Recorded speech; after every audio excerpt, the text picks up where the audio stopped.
Yeah, Wendy McNaughton, obviously, she couldn't be here today. She's very sad to be missing this event. So unfortunately, you're going to have to miss out on like the best part of Pen and Ink, which is her art, and just deal with the story part. Rachel asked me to tell a story about one of my tattoos, which is what I'm going to do real quick right now. But real quick, before we get started, I just want to say, can we please give it up for the Makeout Room staff?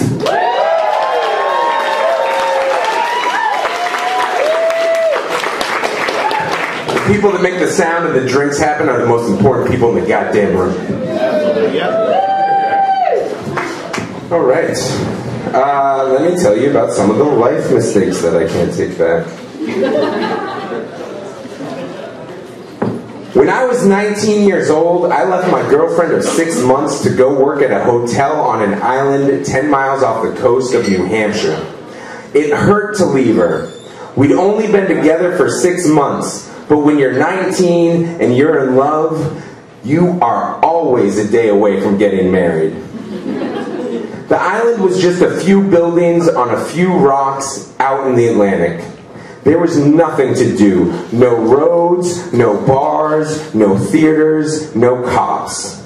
Nothing to do but drink and kiss. The women of the island were all sea salt and sun-colored hair. Short shorts and worn boat shoes. Summer freckles. You could fall in love 5 times a day. I felt guilty. I was raised Irish Catholic by parents who were married when they had me. What I mean is they were married to different people. Like a child who grew up around smokers, I swore I would never do what they did. I had seen how cheating could fuck a person up. But there's only so many times you can watch a sunset on a rock while drinking a beer with a girl with summer freckles. Life on the island was very dirty dancing. But by August, it also got a touch of The Shining. The beers became too many and the sea salt girls were all familiar.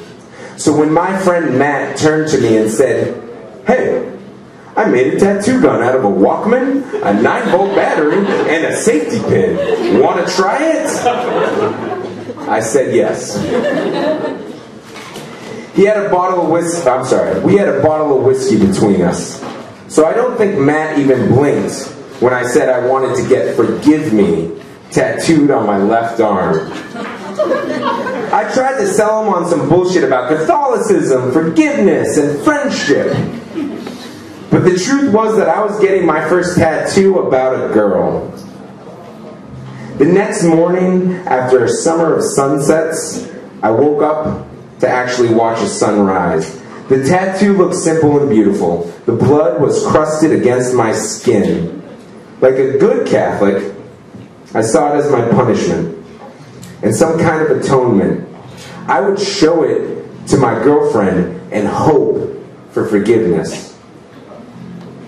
"Hey man, I heard you got a tattoo last night." My buddy Caleb had snuck up out on the rocks, joint in hand. I was ready to tell him all about Beth and my disappointment in my cheating and my hopes for redemption. I was ready to confess. But before I could start, he looked at it and said, "Forgive me? Sweet. Now when a girl gets out of your bed, you can just flash that and not say a word."